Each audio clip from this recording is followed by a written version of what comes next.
Modi vaccine को लेकर चीजें हैं। मोदी वैक्सीन को लेकर क्या आप रिसर्च में क्या चीजें निकली हैं? हमने ये भी पाया कि वो तो जो जिसने वैक्सीन बनाई थी हिंदुस्तान में है ही नहीं, भारत में है ही नहीं। यहां से वो गायब है। क्या लगा क्या नहीं लगा, बहुत सारी चीजें हैं। उसको लेकर कहां पहुंची है रिसर्च, क्या स्थिति है? ये आंकड़े सामने होते हैं कि कितनों में हर्ड इम्यूनिटी है। देखिए, जिसमें हर्ड इम्यूनिटी है उसको वैक्सीन नहीं लगाना था, ये एक बहुत बड़ा फैक्टर था, लेकिन मास वैक्सीन लगवाई गई। तो मेरा मानना है कि कोविड और कोविड की दवाइयां तो एक प्रभाव हो सकता है। क्या होता है कि ये जितने हम घटनाक्रम देख रहे हैं कि जिम में कोई काम कर रहा था और गिर गया, मार्केट में दौड़ने गया और गिर गया। हमारे देश में बैक्टीरियल इन्फेक्शन का रेट बढ़ रहा है। मैं आपकी जानकारी के लिए सारे देश के हमारे नीति नियंताओं को बताना चाहता हूं कि एंटीबायोटिक प्रोटोकॉल के नाम पर भारत सरकार का हजारों करोड़ रुपया उड़ाया जा रहा है, बड़े 5 स्टार होटलों में पार्टियां करके। नमस्कार, मैं हूं संजीव श्रीवास्तव। आप देख रहे हैं 4 PM news network. Madhya Pradesh के इंदौर शहर में गत शाम फिर एक मौत हो गई। 26 वर्ष की युवती अपनी सहेली के विवाह के समारोह में पहुंची हुई थी और समारोह के लिए वो मार्केटिंग के लिए निकली थी। रास्ते में वो गिरने के बाद अचेत हुई और अचेत अवस्था में उसे अस्पताल ले जाया गया और वहां जब पहुंचे तो बताया गया कि वो अब नहीं है। इस तरह की अप्रत्याशित मौतें, अचानक गिरना और मर जाना, ऐसे घटनाक्रम बार बार न केवल मध्य प्रदेश बल्कि देश भर में हो रहे हैं। क्यों हो रहे हैं ये समझ में नहीं आ रहा है। हार्ट अटैक बताया जाता है और पहले भी जब एक दौर था मौतें होती थी, लेकिन आम तौर पर वो मौतें एक आयु वर्ग पूरी कर लेने वाले या जो एक ऐसा कह सकते हैं कि अधेड़ हो जाने वाले युवक युवतियां या जो महिला है पुरुष है उनकी हुआ करती। लेकिन अभी खासकर जो कोविड हुआ, जिसने दुनिया भर में एक दहशत पैदा की थी और बहुत सारी मृत्यु, वो जो कोविड की दूसरी लहर थी उसमें दुनिया भर में हुई थी और उसमें देश भी हमारा अछूता नहीं रहा था। बहुत बड़ी संख्या में लोग मारे गए थे। उसके बाद यह कहा गया था कि इसको क्योर किया जा रहा है। वो एक वैक्सीन जो है मोदी वैक्सीन, हमारे देश में तो बहुत धूम हुई। कोविशील्ड और वो कोवैक्सीन की जबरदस्त तरीके से एक ब्रांडिंग हुई और न केवल हिंदुस्तान में दावा किया गया कि इतने इतने जो है लगाए गए। भारत में इतने लोगों को न केवल डबल डोज दिया गया, बूस्टर डोज दिया गया और हमने दुनिया के देशों की भी मदद की। लेकिन अब ये जो जान जवान मौतें हो रही हैं, हार्ट अटैक्स आ रहे हैं, हो रहे हैं बार बार और अचानक सारा कुछ एक के बाद एक घटनाक्रम है। ध्यान होगा दर्शकों आपको कि भी हाल ही में यही मध्य प्रदेश के विदिशा में हुआ था। इंदौर की एक युवती थी जो विवाह में डांस कर रही थी, डांस करते करते गिरी और उसके बाद उसकी मृत्यु हो गई। हालांकि उसका तो ये एक रिकॉर्ड आया था कि उनके यहाँ कोई हार्ट रिलेटेड डिजीज है, किस्सा था। लेकिन ऐसी अनेक मौतें भारत भर में अलग अलग राज्यों में अलग अलग स्थानों पर हम देख रहे हैं बार बार और दिल दहला रही हैं। समझ नहीं आ रहा है। जैसे मैंने भी बात की, अभी फरवरी माह के ही हम अगर आंकड़े उठा के देखें 8 फरवरी से लेकर और कल 25 फरवरी का दिन था। बीते 15-18 दिनों में मध्य प्रदेश के अलग अलग जगहों पर, जैसे एक आया था वो मैंने मौत बताया परिणीता जैन वाली, उसके बाद पता चला कि एक मौत श्योपुर में हुई। वो शादी की जो घोड़ी पर सवार था दूल्हा, उसे अटैक आया, मौत हो गई। फिर हमने देखा नागदा में एक 16 साल का युवक था, वो शादी समारोह में पहुंचा था और घोड़ी लेकर चल रहा था, उसकी मौत हो गई। तो समझ से परे हो रहा है कि आखिर हो क्या रहा है, क्यों हो रहा है ऐसा, वजह क्या है, नहीं बता पा रहा है कोई। कम से कम जो भारत सरकार की जिम्मेदारी है, जो मेडिकल साइंस है, क्षेत्र है, इनके जो वैज्ञानिक हैं या जो और इस क्षेत्र को देखने वाले लोग हैं, जिम्मेदार लोग, उनकी बहुत महती जिम्मेदारी है। लेकिन नहीं पता चल पा रहा और दहशत यही है, इसको कैसे बचे, क्या किया जाए। तो इन्हीं सब विषयों पर बात करने के लिए चलेंगे। एक बहुत खास मेहमान को पहले मैं जोड़ता हूं अपने, हमारे साथ जुड़ गए हैं, हमारे साथ हैं डॉक्टर भुवनेश नमस्कार। गर्ग। बहुत धन्यवाद डॉक्टर साहब, आपने हमारे लिए समय निकाला। मैं डॉक्टर साहब का परिचय दूं। डॉक्टर साहब जो हैं ये एक बहुत सीनियर डॉक्टर है और अलग अलग इनके पास में बहुत सारा अनुभव है और आपने तमाम अनुभवों के बीच आपने जो कोविड काल था उसमें कई सारी रिसर्चेस की हैं। आपके कई पेपर्स पढ़े गए हैं, अमेरिका में पढ़े गए हैं या आप वो उन रिसर्च में शामिल रहे हैं और देश और दुनिया घूमते और निरंतर आज भी उस पर नजर निगाह रखें और रिसर्च करें। डॉक्टर साहब मैं पुनः आपका स्वागत करूंगा और मैं यही बता दूं कि डॉक्टर साहब उनके पास में जो डिग्रीज तो तमाम है ही, लेकिन वो चाहे वो बर्न केसेस हो, इसके बहुत जबरदस्त एक विशेषज्ञ हैं। साथ में आपके पास जो कह सकते हैं कि और डिग्रीज में कैंसर, और जो लेजर सर्जरीज हैं उसका आप बहुत अनुभव रखते हैं। एम्स, एस्कॉर्ट्स, बॉम्बे हॉस्पिटल, एम्स और एस्कॉर्ट्स न्यू दिल्ली, बॉम्बे हॉस्पिटल जो मुंबई है, इन सब में आप सेवाएं दे चुके हैं ऐसे डॉक्टर भुवनेश गर्ग। डॉक्टर साहब आपका पुनः स्वागत। और शुरुआत में यहीं से जी। करूंगा डॉक्टर, ये जो हो रहा है, ये बार बार हार्ट अटैक्स, और ये जो जान जवान बच्चे हैं, और कुछ तो हमने देखा कि कम उम्र के बच्चों भी पाए। हमने देखा कि इंदौर में जैसे कोचिंग चल रही थी, बच्चे बैठे थे, वो बच्चा गिरता है, ले जाते हैं हॉस्पिटल, उसकी मौत हो जाती है। क्या वजह क्या निकलती है, क्या इसके पीछे लगता है आपको? रिसर्च आप बहुत ज्यादा करते रहे और आप ऐसी खबरों पर निगाह नजर रखते हैं। क्या पाया जाए, क्या माना जाए, और क्या प्रिकॉशंस लेना चाहिए डॉक्टर भुवनेश गर्ग? संजीव जी, बहुत बड़ा विषय है ये, तो मैं इसको कुछ बिंदुवार समझाने की कोशिश करता हूँ ताकि हमारे दर्शकों को एक तो पहली बात समझ आए, दूसरा जागरूकता फैले और तीसरा वो उन सावधानियों के ऊपर काम कर सकें कि जिससे इस तरह की घटनाओं की पुनरावृत्ति ना हो। लेकिन आज आपके माध्यम से सबसे पहले बाबा महाकाल का पर्व है, महाशिवरात्रि है। मैं आज आपके ज़रिए सबको बहुत-बहुत बधाई, शुभकामनाएँ और सभी स्वस्थ रहें, प्रसन्न रहें, सुखी रहें और जिस तरह से महाकुंभ में हमने देखा देश में एक समरसता आई है, लोगों को जात-पात में तोड़ने के बावजूद भी 70 करोड़ का आंकड़ा पहुँच गया है, मैं समझता हूँ। हमारे देश ने बहुत बड़ी जीत हासिल की है। टूटने वाली, तोड़ने वाली ताकतों के ऊपर, डीप सेक के ऊपर, सोरोस गैंग के ऊपर और देश में शामिल सभी तरह के एंटी इंडिया गैंग्स के ऊपर। मैं सबको बधाई देता हूँ, सबने बहुत मिलकर प्रयास किया है, बहुत अच्छा काम किया है। मैं खुद तो कुंभ नहीं जा पाया, नहीं तो 70 करोड़ में एक और जुड़ जाता, लेकिन ईश्वर जब बुलाते हैं तभी जाना होता है। ठीक। अब मैं आपके पास वापस लौट के आता हूँ। संजीव जी, आप याद कीजिए, दुनिया का मैं इकलौता सर्जन हूँ, जो डायबिटिक गैंग्रीन में पैर को पूरी तरह से रिवाइव कर रहा है। आज सारी व्यवस्थाओं के बावजूद, लगातार हज़ारों करोड़ों की ग्रांट्स के बावजूद डायबिटिक गैंग्रीन का दायरा बढ़ता जा रहा है। क्यों? क्योंकि डायबिटीज़ का दायरा बढ़ता जा रहा है। डायबिटीज़ का दायरा क्यों बढ़ रहा है कि लोगों की लाइफ़स्टाइल चेंज हो गई है, मोटापा बढ़ रहा है और उसकी वजह से डायबिटीज़ बढ़ रही है। मैंने ये प्रकरण क्यों यहाँ पर दृष्टांत किया है, क्योंकि जो मूलभूत आधार है, उस मूलभूत आधार में कहीं न कहीं हमारी लाइफ़स्टाइल, कहीं न कहीं हमारा मोटापा, कहीं न कहीं हमारे खान-पान का तरीका, ये चीज़ें शामिल हैं। आप अगर इन सब होने वाली घटनाओं पे एक सीरियल नज़र डालेंगे, इसमें सीरियल नज़र क्यों कहता हूँ कि हमें चीज़ों की व्याख्या करनी चाहिए, जो हम संभवतः नहीं करते। हम अपने घरों में भी नहीं करते, हम अपने कार्य क्षेत्र में भी नहीं करते और डॉक्टरी व्यवसाय तो नहीं कहूँगा मैं, डॉक्टरी फील्ड में जो एक बहुत नोबल फील्ड है, मैं वहाँ एक सबसे बड़ी जो कमी पाता हूँ वो ये है कि अगर आप किसी डॉक्टर के पास जाते हैं तो उसके पास टच एंड गो के हिसाब से 1-1, 2-2 मिनट का समय होता है। वो आपके ऊपर जैसे मैं 1 घंटा एक मरीज में मुझे लगता है, ऐसे कोई डॉक्टर मैं नहीं समझता कि देने की कोशिश करता है। आप उसको बताते जाइए, वो या तो जाँचें लिखता जाएगा या दवाइयाँ लिखता चला। अब इसमें कमी क्या होती है कि आपकी बुनियादी कमियाँ छूट जाती हैं, आपके अंदर चीज़ें छूट जाती हैं। जैसे आपने ज़िक्र किया, काफ़ी कुछ चीज़ें आपने बता दी। तो विदिशा में जिस बच्ची का डांस करते समय आकस्मिक निधन हुआ, उसके फैमिली में एक बीमारी थी जिसकी वजह से वो एक न्यूरोजेनिक या कार्डियक फैक्टर होने की वजह से संभवतः वैसा हुआ और वो सब लोग इस चीज़ को जानते थे। तो जब हम जानते थे तो हमारे डॉक्टरों ने, मतलब जो उस परिवार से जुड़े डॉक्टर थे, उन्होंने क्या सावधानी बरती? ये बहुत बड़ा इश्यू है जिसके ऊपर सोचा जाना चाहिए। मैं एक छोटा-सा दृष्टांत कहना चाहता हूँ कि एक बहुत बड़ी डॉक्टर फैमिली में 3 डॉक्टर बच्चे थे।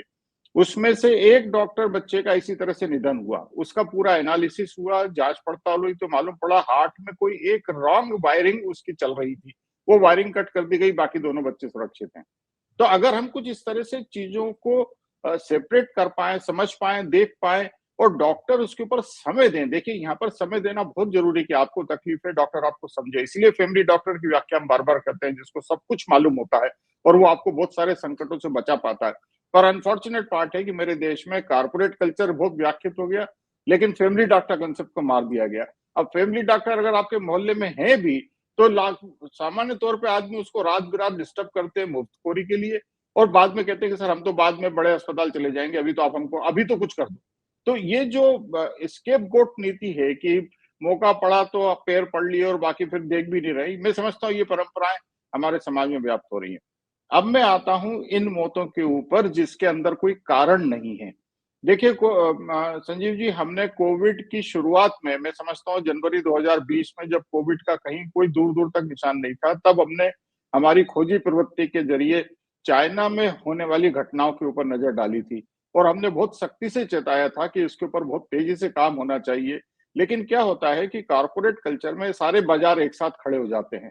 इस बाज़ार का एक पार्ट फार्मास्यूटिकल इंडस्ट्री है, एक मेडिकल इंडस्ट्री है। इस इन दोनों के माफिया गठजोड़ को हमने फार्माक्रांत का नाम तभी दिया था। और ये जो गठजोड़ है, ये चीज़ों को आपसे छुपाता है ताकि कि जब तक मुसीबत बड़ी ना हो जाए, जब तक आप इनके दरवाजे पे जाने लायक ना हो जाएँ, जब तक ये बताते नहीं हैं।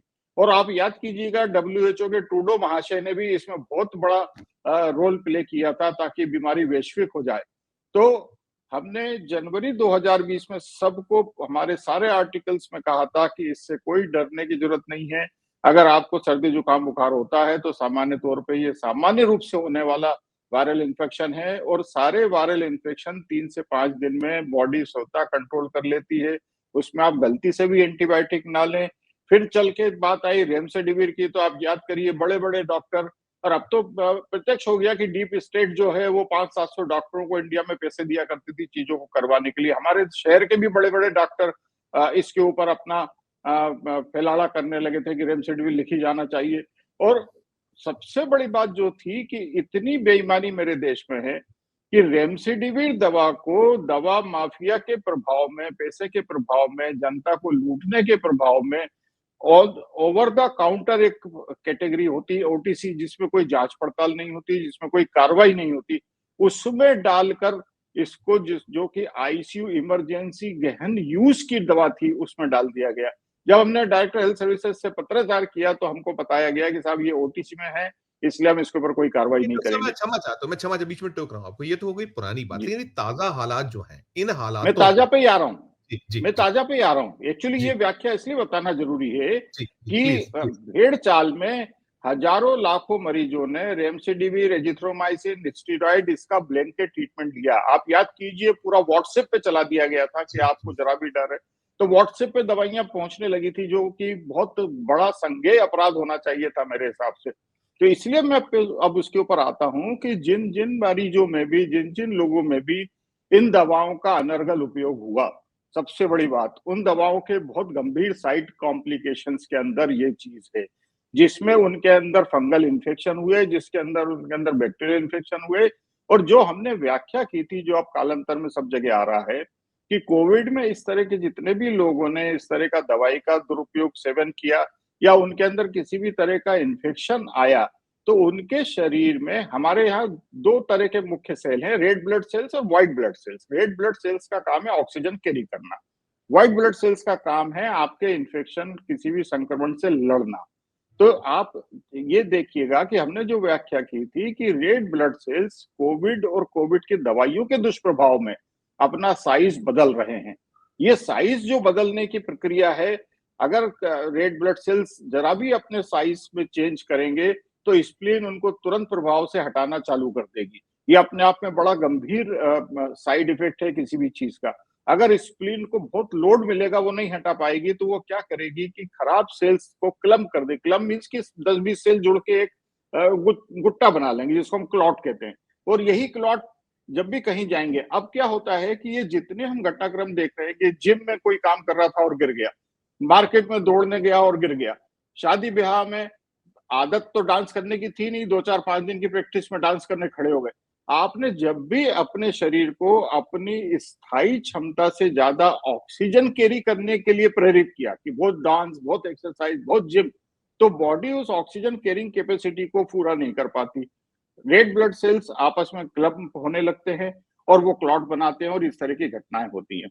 तो हम लगातार सबको समझाइश दे रहे हैं पिछले 4 साल से कि अपनी भी शारीरिक क्षमता से अधिक बिल्कुल मेहनत ना करें। आपको जरा भी लगता है कि आपको सांस भर रही है, आपको थकावट लग रही है या आपको दिक्कत हो रही है, आप बैठ जाइए, रेस्ट करिए। और यहाँ एक सलाह और जो सबको है, लोग देखते रहते हैं कि गिर गया, गिर गया, गिर गया, समझते मजाक हो रहा है, ऐसा नहीं है। अगर कोई ऐसा व्यक्ति आपके आस-पास है और वो गिर जा रहा है, आप उसको तुरंत प्रभाव से पैरों की तरफ से उठाइए और उसको उसको उल्टा रखने की कोशिश करिए थोड़ी तरफ, ताकि उसके हार्ट ब्रेन तक ब्लड पहुंचे और वो उस घटना से वापिस आ जाए। मैं आपको बताता हूँ, मेरे सामने 3 दृष्टांत हुए हैं पिछले 2 साल में से, और हम इस प्रक्रिया से उन तीनों को वापस लाए हैं और तीनों सुरक्षित हैं। बिल्कुल। डॉक्टर साहब इसमें एक बड़ा कारण ये होता है कि जो आपका खान-पान आपने बताया, तरीका, रहन-सहन, आपने जो लाइफ़स्टाइल बदली और आप अपनी शरीर को अपनी क्षमता से ज़्यादा एक कष्ट या पीड़ा दे रही हैं, तो एक बात है। लेकिन हम ये पा रहे हैं कि बहुत छोटे बच्चे भी हैं। छोटे बच्चों में हमने देखा कि जैसे मैंने ज़िक्र किया ओपनिंग रिमार्क में कोचिंग में वो पढ़ रहा था बच्चा, तो इसमें कहीं कौन-सी ऐसी चीज़ें हैं, जैसे आपने कुछ तो बता दिया, लेकिन एक धारणा ये भी रही है कि हमने उस पूरे दौर में एक मोदी वैक्सीन को लेकर चीजें हैं। मोदी वैक्सीन को लेकर क्या आप रिसर्च में क्या चीजें निकली हैं? हमने ये भी पाया कि वो तो जो जिसने वैक्सीन बनाई थी हिंदुस्तान में है ही नहीं, भारत में है ही नहीं। यहां से वो गायब है। क्या लगा, क्या नहीं लगा, बहुत सारी चीजें हैं। उसको लेकर कहां पहुंची है रिसर्च? क्या स्थिति है उस मोर्चे पर? देखिए संजीव जी, जो कोचिंग के बच्चे की अगर हम बात कर रहे हैं, तो एक बहुत बड़ा फैक्टर इसमें तनाव का भी है। उनके ऊपर जो तनाव हावी होता है कोचिंग में पढ़ने वाले बच्चों का, वो एक फैक्टर हो सकता है। लेकिन अब मैं आता हूँ कि जो आपने कहा कि वैक्सीन का क्या है, तो मोदी देखिए वैक्सीन। वैक्सीन बनाने और वैक्सीन को लगाने और वैक्सीन का पूरा एक तरह से उसका क्रियान्वयन करवाने का एक बहुत बड़ा माध्यम, क्योंकि 150 करोड़ के लिए कोई चीज़ उपस्थित कर पाना कोई असंभव चीज़ को संभव करने जैसा था, और वो हुआ। यहाँ मैं 3 चीज़ों के ऊपर गौर करना चाहता हूँ, जो हमने लगातार अपने सब आर्टिकलों में लिखा भी है कि जॉनसन एंड फाइज़र की वैक्सीन्स को बहुत जल्दी साइड इफ़ेक्ट्स की वजह से, जिसमें क्लम्पिंग थी, जिसमें ब्लीडिंग थी, जिसमें हार्ट अटैक थे, रोक दिया गया था। लेकिन हिंदुस्तान में बनी कोवैक्सीन और Covishield serum institute of India की वास्ट मैन्युफैक्चरिंग यूनिट्स में बनाई गई, वही एक यूनिट थी जहां इतनी तेजी से बन सकता था। तो अब इतनी तेजी से बनाने के लिए मैं समझता हूं कि इस वैक्सीन के जरिए एक बहुत बड़ा काम किया गया, लोगों में भरोसा लाने का, लोगों के अंदर एक ट्रस्ट पैदा करने का, कि जिसकी वजह से उनके अंदर सेल्फ इम्यूनिटी जिसको हम कहते हैं, कि क्योंकि इन सब वैक्सीन्स के जॉनसन फाइजर के आंकड़े तो सतत आते रहे, लेकिन सीरम इंस्टीट्यूट के आंकड़े आज तक नहीं मिले हैं। हमने यानी जो शुरू हमारा में ये भारत कहा था भारत में कि बनी वैक्सीन जो जिसको कहा गया है मोदी वैक्सीन, उसके आंकड़े हाँ, नहीं, ये कह रहे हैं आप? हाँ, मेरा ये मानना है कि कॉमन प्लेटफॉर्म पर अभी भी वो आंकड़े नहीं है कि हमने जो वैक्सीन लगाया, तो उसके अंदर जो हमने 2 चीजें बहुत स्पष्ट तौर पे मांगी थी कि जब ये इन्फेक्शन चालू हुआ, तो हर्ड इम्यूनिटी बहुत किसी भी महामारी में तुरंत आना शुरू होती है, खासतौर से वायरल संक्रमण में। हमने हर्ड इम्यूनिटी के ऊपर बॉम्बे की एक एजेंसी के आंकड़े सामने रखे, उसमें 95% हर्ड इम्यूनिटी आ चुकी थी। तो बाकी देश भर में भी लगभग इसी तरह से आई होगी। अब मेरा ये मानना है कि अगर मैंने अपने देश में एक सामान्य वैक्सीन, जो कि फ्लू पे हर साल एक वैक्सीन आती है, फ्लू भी एक तरह का यही वायरल संक्रमण है, या एक नहीं तो भी मैंने एक तरह का पानी, अगर मैं सीधे-सीधे शब्दों में कहूँ, अगर मैंने एक ऐसा ट्रस्ट पैदा करने वाला सिस्टम खड़ा करके दिया, तो मैं समझता हूँ कि उसकी वजह से बहुत तेज़ी से, चूँकि हर्ड इम्यूनिटी तो जब बॉम्बे सेक्टर में 95 आ गई थी, तो बाकी जगह भी आ गई होगी। तो अगर ये आंकड़े सामने होते कि कितनों में हर्ड इम्यूनिटी है, देखिए जिसमें हर्ड इम्यूनिटी है उसको वैक्सीन नहीं लगाना था। ये एक बहुत बड़ा फैक्टर था, लेकिन मास वैक्सीन लगवाई गई, उसके बाद भी उसके कोई साइड इफेक्ट हिंदुस्तान में नहीं मिले हैं, इस तरह के जिस तरह के फाइजर के या जॉनसन एंड जॉनसन के मिले। तो मेरा बहुत स्पष्ट मानना है कि हमने बहुत बड़ा भरोसे का खेल जीता है, और इस भरोसे के खेल से हमने जो लाखों करोड़ों मौतें हो सकती थी वो बचाई हैं। अब इसकी नहीं, व्याख्या में मैं हम इसलिए इसको नहीं जाता आपकी हूँ। आपकी बातों का आशय ये माना जाए कि वो जो है उसमें कोई सिर्फ भरोसा था, इसके अलावा कोई ऐसी चीज नहीं थी। ये मान लिया जाए कि उसको केवल मैं मेरे पास उसके अगर आंकड़े हों, तो मैं इसके ऊपर बहुत सख्ती से कोई बात कह सकता हूँ। चूँकि आंकड़े नहीं हैं, तो मैं इसे सिर्फ़ भरोसे की श्रेणी में रखता हूँ, और मैं कहता हूँ जैसा हुआ ईश्वर की कृपा, अच्छा हुआ। ठीक बात। डॉक्टर साहब लेकिन एक चीज़ ये है कि आपने कहा कि साइड इफेक्ट्स बहुत सारे हुए। आपने रेमडेसिविर का गिना दिया और भी आपने वैक्सीन का गिनाया या जो-जो उस भीड़-चाल में सारा कुछ हुआ। तो ये जो सब चल रहा है, इसमें हमारा जो जिस वैक्सीन को आपने कहा कि ये वैक्सीन केवल भरोसे की एक बात थी और इसके आंकड़े आज तक नहीं है। आंकड़े आए या पूरा एक रिसर्च पेपर सामने आए तो बहुत आधिकारिक तौर पर या बहुत सख्ती से आप कुछ कह सकते हैं। तो ऐसे में ये जो कहीं जो हो रहा है इस वक़्त इसमें कोवैक्सीन, कोविशील्ड इसका कुछ रोल दिखलाई पड़ता है, देखते हैं। मैं ये नहीं कहता कि आप इसमें कोई आक्षेप आरोप लगा दीजिए, लेकिन जो हम पा रहे हैं कि जो इसके कहीं जो दुष्परिणाम भी सामने आए, दवाओं के जैसे निकला या उसको रिएक्शन मान लीजिए उसने कुछ और चीजें पैदा कर दी। आपने एक चीज ये भी कही कि बहुत से लोग ऐसे थे जिनके पास था जिन्हें लगाने की जरूरत नहीं थी। तो वो कुछ आप देखते पाते हैं कि ये जो जिस तरीके से देखिए हमने केसेस देखे हैं, हम जो ये कोविड के पहले बहुत ऐसा नहीं कि हार्ट अटैक नहीं होते, लेकिन हार्ट अटैक में जो अब यूथ्स में आ गया है, जो बच्चों में दिखलाई पड़ रहा है, क्या इसको लेकर हम मान सकते हैं, देख सकते हैं? आपका अपना रिसर्च क्या कहता है? मैं अपना व्यक्तिगत रिसर्च की बात करूंगा, जो आप लोग कर रहे हैं, उसमें ऑथेंटिक अभी हो पाया, नहीं हो पाया, उसको कितनी मान्यता मिल पाई, वो अपनी जगह है। लेकिन आप लोग निरंतर कर रहे हैं, उस पे एक टिप्पणी आपकी। संजीव जी, मैं एक वैज्ञानिक थे जिनको मेडिसिन का नोबेल मिला था। उन्होंने एक बहुत बड़ा स्टेटमेंट जारी कर दिया था कि ये वैक्सीन लगने के बाद 2 साल में 90% पॉपुलेशन मर जाएगी। मुझे उनका नाम नहीं याद आ रहा है अभी हाल आपके इस उसमें। पर वो एक ऐसा घटिया स्टेटमेंट कहूंगा मैं उसको, पैनिक फैलाने वाला, डराने वाला। और उसके बाद जब उनके अमेरिका में फाइजर और जॉनसन जॉनसन के कॉम्प्लिकेशन आना शुरू हुए तो वो वैक्सीन सारी विड्रॉ हो गई। लेकिन भारत की तरफ से भारत में बनी वैक्सीन को पूरी दुनिया भर में मंगवाया गया, लगवाया गया, क्योंकि यहाँ पर 150 करोड़ में उसके पहले डोज लग चुके थे और किसी भी तरह की कोई घटनाएं सामने नहीं आई थी। अब यहाँ हम चूंकि ये जिस तरह की हम सडन डेथ देख रहे हैं, जिसको हम कार्डियक सिंकोप कहें या स्ट्रोक कहें, तो ये जो सडन डेथ हैं, अगर मैं आपको कोविड के पहले का आंकड़ा लेके जाऊं तो इस तरह की डेथ का जो आंकड़ा है वो अगर 1% में रखता हूं तो अब जो हो रही है वो डेथ का आंकड़ा बहुत कम है। तो इसलिए ये तो बात सीधी सीधी आपस में एक दूसरे से परिलक्षित हो जाती है कि इसका कोविड या कोविड के उससे कोई लेना देना नहीं है। लेकिन जो कोविड का इन्फेक्शन हुआ और जो कोविड की दवाइयों का अनर्गल साइड इफेक्ट हुआ, अगर हम एक जेनेटिक कारण छोड़ दें जैसे विदिशा वाली बच्ची के परिवार का, तो जो ये साइड इफेक्ट दवाइयों के हुए हैं उससे जो मैं बार बार इस बात पर जोर दे रहा हूं कि इन मरीजों में रेड ब्लड सेल्स की क्लंपिंग हो रही है ऑक्सीजन कैरिंग बढ़ाने के चक्कर में, और ऑक्सीजन कैरिंग अगर नहीं वो बढ़ा पा रहे हैं तो वो कोलेप्स कर रहे हैं। तो यहाँ फिर बहुत बहुत सख्ती के साथ सबको एक सलाह है कि आप अपनी शारीरिक क्षमता से ज्यादा बिल्कुल मेहनत करने की कोशिश ना करें। इंडोर जिम के अंदर कदापि ना जाएं। खुले में, धूप में, हवा में running, exercise, walk, jogging, badminton, सीढ़ियां चढ़ना उतरना, ये बहुत सामान्य से प्रयास हैं। आज जो हमारी जनरेशन है वो जनरेशन क्या कर रही है? इस जनरेशन की डेथ्स की हम बात कर रहे हैं, कोई 60 साल के बुजुर्ग गिर गए उसकी बात नहीं कर रहा।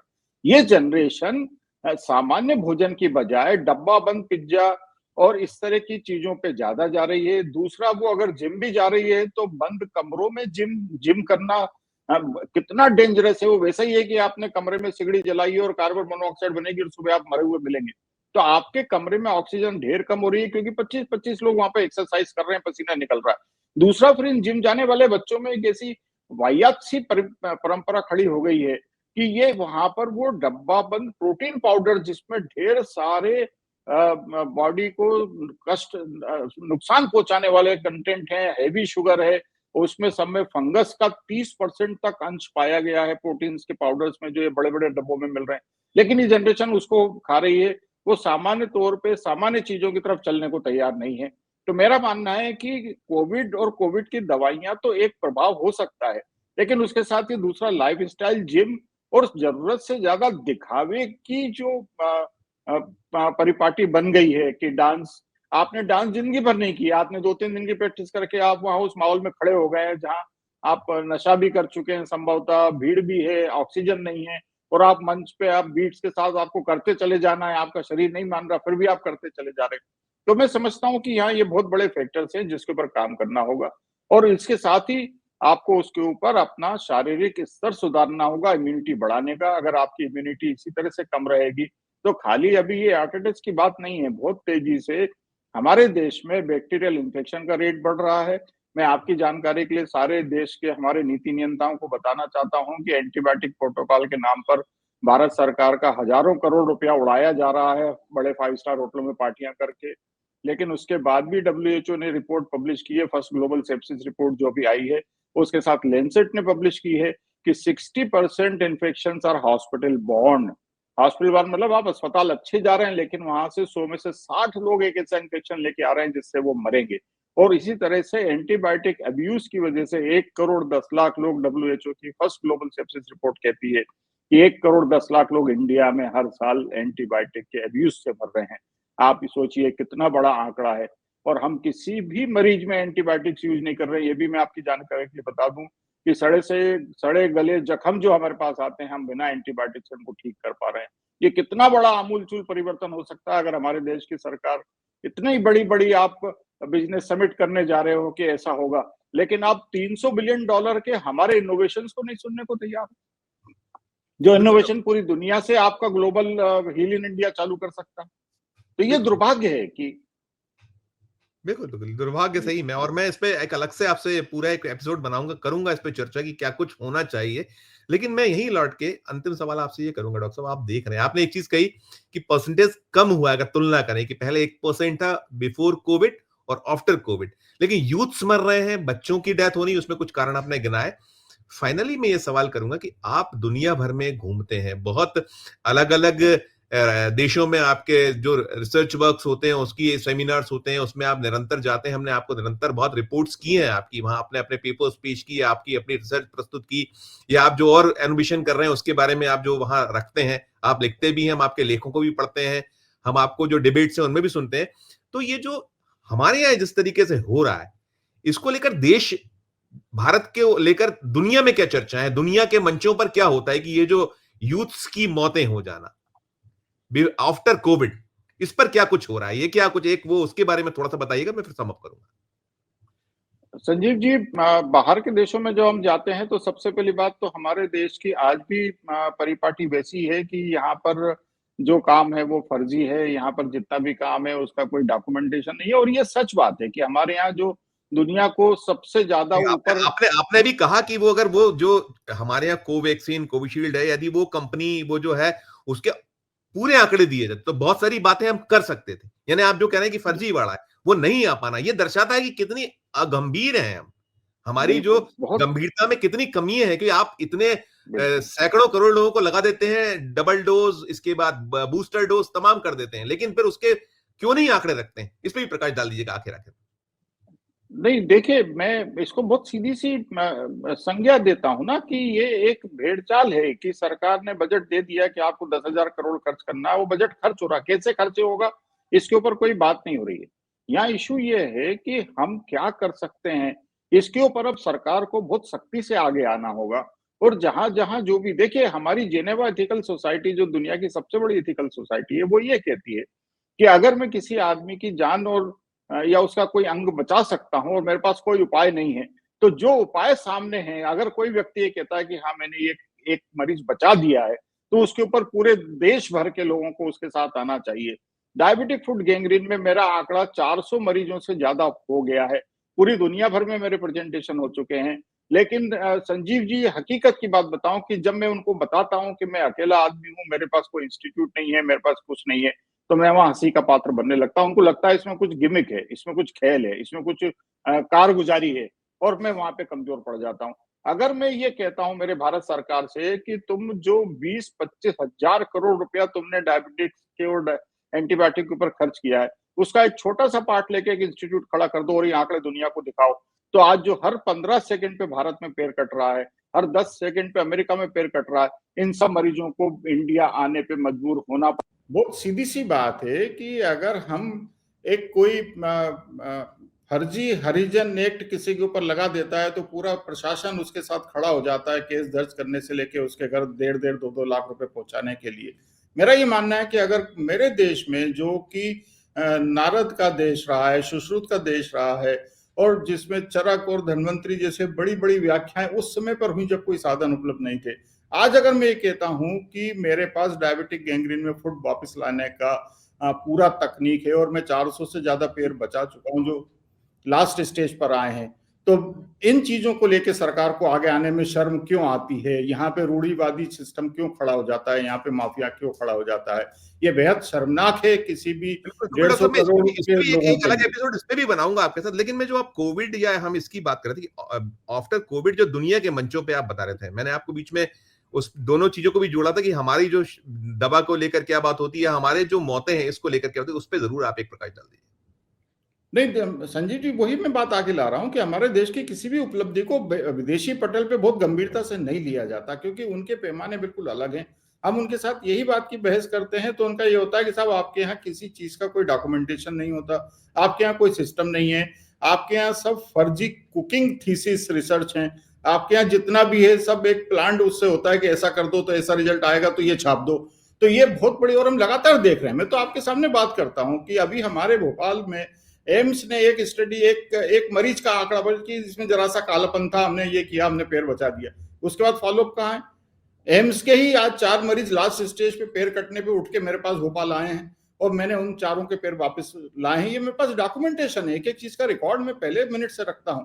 तो अगर मैं इस चीज को लेके खड़ा हो जाऊं सामने, तो मैं इन हाथियों के सामने में चौपट कर दिया जाऊंगा, क्योंकि ये अपने आप को बड़ा विख्यात समझते हैं। तो यहाँ दुर्भाग्य ये है कि जब तक हम हमारे यहाँ पर रिसर्च का, डॉक्यूमेंटेशन का एक ऑनेस्ट सिस्टम खड़ा नहीं करेंगे और वहां पर हम चीजों को लेकर नहीं आएंगे, जब तक ये व्यवस्थाएं ठीक नहीं होंगी। पूरी दुनिया में जख्मों की क्लिनिक चलती हैं, उनके एक्सपर्ट्स डॉक्टर होते हैं, नर्सेज होते हैं। आप मुझे बताइए मेरे देश में ड्रेसिंग करने का पैटर्न क्या है? कोई पैटर्न नहीं है, ना स्टरलाइजेशन है, ना किसी तरह की तकनीक है। मरीज को ये पता है कि साहब 10 रुपए की रुई ले आओ बाजार से, उस पर रख लो और पट्टी हो गई आपकी, 5 रुपए की एंटीबायोटिक की क्रीम लगा।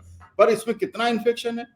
तो ये बहुत सारी व्यवस्थाएं जो सुधारने की जरूरत है, जिसपे नीति नियंत्रकों को देखना पड़ेगा और उसके ऊपर काम करना पड़ेगा। डॉक्टर साहब, वही मौतों की बात की, मौतें जो हैं इसको थमने या रोकने के लिए क्या कुछ हो जाए, क्या होना चाहिए? जो खासकर जान जवान बच्चे मर रहे हैं, समाप्त हो रहे हैं, अचानक से गिरते हैं, मर जाते हैं, इस पे क्या सरकार की ओर से क्या निकल कर आए, क्या हो जाए, ये एक बात। देखिए, जो कुछ भी है उसका डॉक्यूमेंटेशन होना चाहिए। ये जितनी भी असामयिक मौतें हैं, इनका अगर पोस्टमार्टम हो और इनका अगर डॉक्यूमेंटेशन हो तो हमको कारण पता चले। ये जितनी भी जनरेशन है उसके लिए अगर हम ओबेसिटी बनाने वाली, ओबेसिटी मोटापा करने वाली जितनी भी खुराक है, पिज्जा से लेके बर्गर से लेके, उसके ऊपर अगर हम 500% टैक्स लगा दें तो आदमी, मैं समझता हूं कि नेचुरल भोजन की तरफ आएगा और जिसको मरना है वही खाएगा। ठीक डॉक्टर साहब, ठीक डॉक्टर साहब, आपने हमें वक्त दिया। कुल मिला के एक हम अच्छी चर्चा रही और खास बात ये भी निकल के आती है, आपने संकेतों में तो इशारा किया ही है कि जो कोविड के दौरान जिस तरह की आपाधापी में जैसा जो एक दवाओं का पूरा दौर चला और जो व्हाट्सएप यूनिवर्सिटी वाला भी दौर हुआ, और साथ साथ सारी चीजें आप स्वयं इस चीज पे कहीं प्रकाश डाल रहे हैं, कहीं आप संकेतों में बता रहे हैं कि जो वहां दवा भी थी, वो दवा जो मोदी वैक्सीन जिसकी बार बार बात होती थी, वो विश्वास ज्यादा पैदा कर रही थी। उसके पीछे की जो चीजें हैं, जब तक आंकड़े नहीं आएंगे तब तक चीजें क्लियर नहीं होंगी। लेकिन कुल मिलाकर ये जो मौतें हैं बेहद दुखद है, बहुत पीड़ा पहुंचा रही है। उस पर रोकथाम के लिए शायद सरकार आगे आएगी और वास्तव में जब डॉक्यूमेंटेशन करेगी तो सच्चाई निकल कर आ पाएगी, ये कहीं ध्वनित होता है। डॉक्टर साहब, बहुत बहुत धन्यवाद, बहुत बहुत शुक्रिया, आपने वक्त दिया, हमारा साथ दिया। हम फिर किसी नए विषय पर आपसे चर्चा करेंगे। धन्यवाद, आभार आपका। डॉक्टर भुवनेश गर्ग साहब जो स्पष्ट कर रहे थे कि जो निकल रहा है, चल रहा है, और ये जो मौतें हैं ये दिल को दहला भी रही हैं। और कुछ वजह तो लाइफस्टाइल में जो चेंजेस हैं वो तो है ही हैं, खान-पान है, खान-पान के साथ-साथ अपने शरीर को अति कष्ट देना। लेकिन सबसे बड़ी जो उन्होंने कहीं बात कही है वो यही कही है कि उस दौर में जब कोविड हुआ था और जिस तरीके से हमारे यहाँ उसके इलाज किए गए, और उस समय थी जरूरत, लेकिन साथ-साथ जिस पे कहीं कुछ चेक एंड बैलेंस होना था वो नहीं हो पाया, बाद में भी नहीं हो पाया।